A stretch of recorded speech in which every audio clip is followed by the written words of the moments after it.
So Jonathan and I just got back from spending a romantic weekend together. It's true. In the mountains at Tweetsie Railroad. It was a fun-filled adventure with bandits. They used to have Native Americans, but they don't do that anymore apparently. No, it's not cool. I remember they would sneak up behind the train know. and they would actually fight the bandits off. See? So I went like in the PC age. I didn't see them. They used to go and rob the train and Yes. the cowboys would chase them off. True. But then they changed it. But then it was a rainy, cold day, so I think the Native Americans didn't want to show up. I liked your idea that next time we go, you and I will dress as the Native Americans. We'll bring that back because if you haven't been to Tweetsie Railroad, we highly recommend it. But very anyway, fun. stop staring at your guitar or your thing that goes on your guitar and complaining about every little tiny thing. So we're going to talk about certain things that you don't need to complain about, that are a little bit crazy. There are things that you should, like if guitar doesn't work. But if we don't complain, what will we do? Be happy and enjoy that amazing piece of wood, metal, and steel. We're not going to play the guitar. Screw that. That is good. So we see it all the time, and it's not really here that often. Like, fortunately, we're pretty lucky and happy. Yeah. But it's all over the internet. It's just It's really, a lot on the internet. And I remember watching that video. God, it was years ago at this point. The guy that was a big selling reverb. That's like, he pulled off his stuff. I'm sorry, I didn't mean to keep you up. It's cool. We were up late playing and like drinking games and stuff, watching YouTube videos. But anyway, Mortal Kombat. But like this guy, like he talked like the quality of customers gone down or something, just because like, it was like everybody's like complaining if there's a scratch on the vintage guitar that wasn't described, and like that's obviously a no-no. But let's go. We're gonna have like 10 things we're gonna go through that we think are sort of maybe important things that you can't complain about. Okay, number one, we'll get right into it. Handmade guitars have handmade features to them. It's insane, I know. I know, it's crazy. So by being handmade, it's not going to be CNC'd perfect to like a micromillimeter, correct? I mean, if they worked a little harder. Yes. I've Just do better, guys. Yeah, no. Handmade guitars, they're handmade. They're not perfect. I've never been a CNC machine myself. No. But if I was, I would expect better of my human counterparts. Yes. But they are like, even like small things like when they're sitting the neck in there, there's going to be some knife work maybe. And like that's part of it. Like I have old guitars. I have handmade guitars. There's issues to them that are wonderful to me, like handmade elements. But it's not perfectly everything slotted the way it could maybe be with a computer. Yeah. And so that's the one thing you have to make that trade-off. Do I want it completely handmade, or do I want a hybrid, or do I want machine made? Which like there's not like a full machine made, but there's some pretty darn close ones. Right. Where it's like the Guitar-O-Matic 1000 is pressed, guitar's out. Let's move on. Yeah. Number two. Your case. What do you mean? I mean, if you're gonna drag your case around to God knows where, it's probably gonna get roughed up a little bit. Because it's a case, that's what cases do. They protect your guitar. They're made to get roughed up a little bit. One of my favorite people, he used to work in the inside sales team at Taylor Guitars, Josh. And now he's like managing like one of the cool guitar shops out in Hawaii. And he's doing adventures. He's probably like surfing right now. It's 3 in the morning right now. No, he's probably It could be nice surfing. Is that a thing? Jaws goes to Hawaii, I'm sure. But anyway, I remember him like talking about like people would sometimes contact him like, hey, my case is worn out. Can I get a new case? He's like, no problem. When was your case made? And they're like, 2002. He's like, 1993. What? And his response would have to be like, well, that is the life cycle of a case. It's had a great life. Like, I think you're ready for a new case maybe. We can get you one ordered, but like a case is not something that is, if anybody's had a 60s Gibson case, it doesn't have the handle. It does not. If you have a 70s Gibson case, it's probably a chainsaw case or something. Which may outlive us all, but still. But cases fall apart. And if it's a They do. third-party case, that's just, cases are meant to be destroyed. Let's jump ship. Number 3. Capos. Yeah, like Last forever. You only need one your whole life. I You'll never lose it. The spring will never wear out. I think I've had like probably 3 times in my life where I actually was and it just explodes in my hand, which is really cool. Like I feel like I'm really strong. I'm like the T1000. Bam, Capos just destroyed my hand. I'm a monster. I don't work out, but I feel like I worked out. They're like steel cables, his hands. They're like tiny little are. steel cables. When I do massage my wife, like she's like, "Ow, that hurts," because I do have quite strong hands. The rest of me is weak and flaccid. I mean, I enjoy the massages, but I'm tougher. I'm tougher than Taylor is. I just like to think of I like the pain. I'm like, oh yeah. like thinking of us sitting by the fire, just like rubbing your back. Like, man, God, Mortal Kombat was awesome. We were watching like Mortal Kombat some this weekend. Oh, but if you haven't seen Mortal Kombat, that's a classic film. The opening like 7 minutes is just cinematic joy. That's all I've seen. He teased me with it. I know. I was like, I can't give you the whole show. I know. I mean, then you won't want to come back for more. Yeah, that's what the mothers tell. I remember like telling like their daughters like don't give them all the milk, then they won't come. It's like I don't know what that means exactly. I don't understand. You never know what kind of wisdom you're gonna get here. Pearls of wisdom from Casino Guitars. Okay, let's move on. Okay, number 4. We're jumping ship again. We're not talking about guitars. It's about guitar things. Amplifiers. If you get a tube amp and it doesn't totally work immediately upon receipt, It's trash. throw it in the garbage and burn it. And check the tubes. The tubes are, yeah. I mean, it even could just be the tubes like has That's come what I mean. unseated. Like just push it in. That is how I've talked to some of my friends that have like really big guitar shops, and they really don't like to ship amps anymore. They sort of pulled back on that because they People are said so funny about it. it's such a hassle. Because like if you get an amp and it's like doesn't work, then okay, well I want to ship it back. It's broken. You get it back. It was the tube had just been unsettled a bit. I mean, even just traveling with amps that have tubes in them, right? Sometimes for a show, oh, my tube wiggled loose. And now you spend $160 round ways shipping. They're like, oh, I don't care. The guitar shop has to do it. They make so much money. They don't. That's the entire profit on that amp probably. Yeah. It's right there in shipping. And let's say that it's not the tube wiggled. Like maybe the tube's just bad. Tubes are finicky little strange things. And the fuse shouldn't have gone bad, no, but like, the fuse but shouldn't for the go fuse, that should be tested right before. But It's possible a tube like goes bad. yeah. real So quick. that's and it's a bad just tube. Check so, your tubes. yeah. Number 5. This was Derek's one they brought up, and it's just really funny. Striped ebony on your fretboard. The horror. Make sure you send that back. Don't send it back. Has no one read a magazine lately? If you're getting a Taylor guitar in particular, they're all about striped ebony right now. Yeah, man. This is a weird one, right? Because I feel like we're in the middle of a strange transition. Like years ago, you wanted that dark, perfectly black ebony, and now I feel like in some companies, the striped ebony is even like an upgrade. I have people request that. Right? But which I think it looks amazing. I like I it would too. prefer it. I think it looks awesome. I'd like it on my Taylor, my Martin, whatever. I don't Anything. care. I think it's beautiful, and it saves the environment. It's better because like you're wasting 90% of the tree sometimes just Yeah, at the pure dark ridiculous. for no tonal reason. It was just because that's how we've done it for years. and it's boring.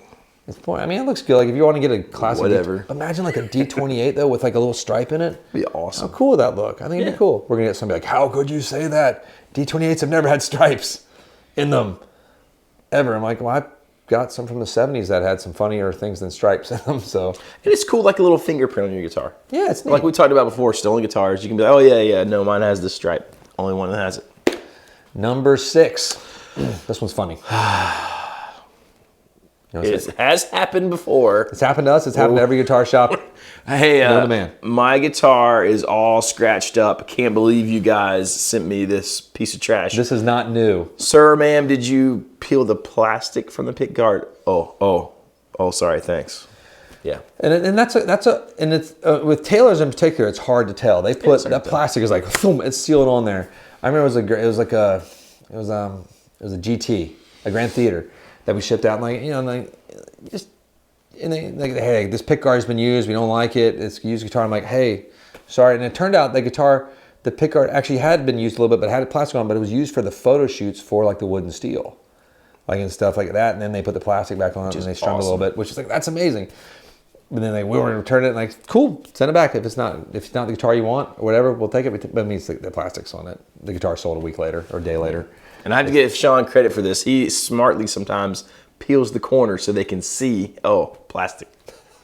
I think it's kind of fun. People don't know. And they're like, hey, this guitar's ruined. It's just funny to me. Sometimes I have students who have had a guitar for like 2 years and they're like, I'm sitting there, I'm like, is your plastic still on? And they had no idea plastic was on. Well, and you should take the plastic off because it will eventually like, you can melt into the plastics. Like the plastic on the plastic is not a good thing for the long haul. So take it off. I'm the same way with like a car. If I got a new car once, I left the plastic on like the floor runner for like, so I was like, I got a new car. Like, a year later, I'm like, I should probably take this off. I was pretty excited about it. Okay, let's move on. What do we got here now? We got number 7. So wood is a naturally occurring element. Some of it has imperfections in it. No. And some of it has like slight needle point indentations that are in the wood. This is not a flaw or an aspect of a used guitar. That's happened a lot. So wood has imperfections. Wood is alive. Wood was a living it was thing, yes. alive. Or like let's say you're using like spalted maple type stuff. Some that's like somewhat of a diseased wood A sometimes. diseased wood, yes. And like it has to be held together by epoxies and resins and other things. That's just part of the process of it. So it's the wood, its flaws are its beauty. Yes. You know, that's part of it too. So Sort of like us as humans, Baxter. that's why I'm still married. That's My right. wife sees me as beautiful.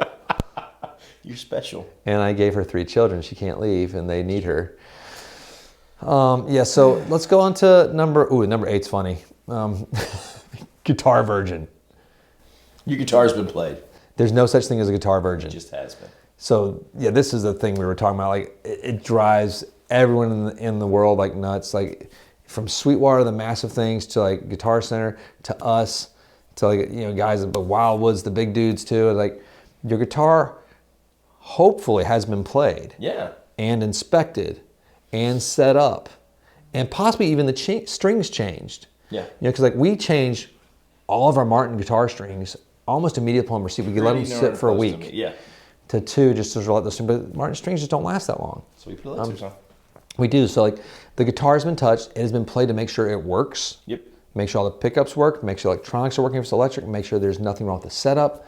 That's a good thing. If you want a guitar that's never been played, you should order from one of the majors that sits in the or just like Amazon. Yeah. Don't do that. It's a bad experience. You want a guitar that's been touched. You don't want the guitar virgin. Right. You want one you don't want that's been shredded on. Experienced guitar. But people come like play. Oh, we love that about your guitar shop that we can come and play your guitars. But I don't want that guitar that's on the wall. It's like, well, it's not been played that much. It's just we know it's good now because we played it. They're not all equal. So anyway, number 9.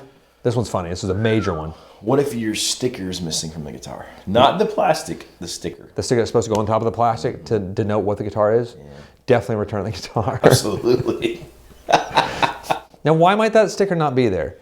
There might be someone forgot to put it on. Someone might have taken it off at the store you bought it from because they thought it was looking kind of ratty and tatty. Which happens. Let's say you bought it from Sweetwater or you bought it from us. I've taken off stickers or the plastic that goes over the pick guards. Yes. Or the pickups too Right. sometimes. We'll take them off because you can't play the guitar because the plastic's already coming off and it's thudding out the strings. And it looks horrible. Yeah. It looks horrible. It looks like a crappy guitar. It's bad. You don't want that. There's your guitar's okay.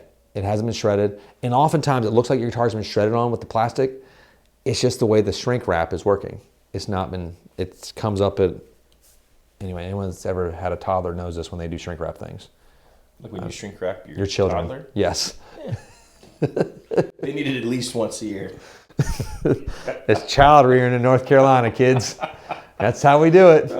South Carolina's totally different. Totally different. They have Totally terrible different. barbecue in South Carolina too. Yeah, I agree. Pause. Good. Continue.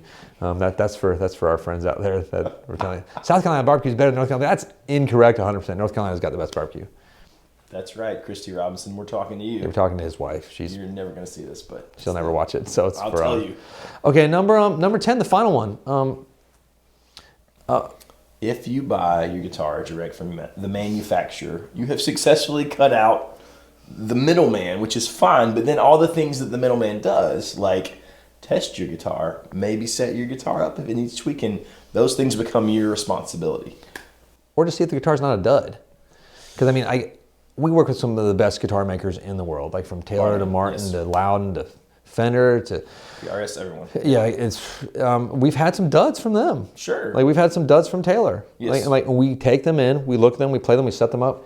It's not good. We send it back to Taylor, Yeah. and it goes back, and it's we let them know its guitar doesn't meet our standards. And they're all fantastic about it. And God, that's super rare. Like, I mean, It's super. I can count that on a hand with most of the manufacturers. But like, it's nice that they trust us, that we're not just like, because we sell a lot of guitars and we're not sending guitars back willy nilly. If there's something like, if the guitar's a bummer, it's a bummer. It just is. It just And it happens might have made sometimes. it through. Right now in particular, they're trying to push everything out they can. Sure. So like the QC might dip a little bit right now as far as like a final guitar getting out and coming, because they gotta get the guitars out. And also, yeah. but also I know from Fender.com in particular, all guitars going to dealers are serviced before anything on Fender.com gets housed for shipping anyway. So that if you order something there, they're gonna be like, buy it through dealer, because they'll push you that way, because that's what Fender wants you to get your guitar sooner. That's it. That's all. I think that's it. So those are the things that just take those little words of advice and like let us know what you think about it too, and like and things that you've seen that like that we've missed too, like things that you shouldn't complain about that are just part of guitars.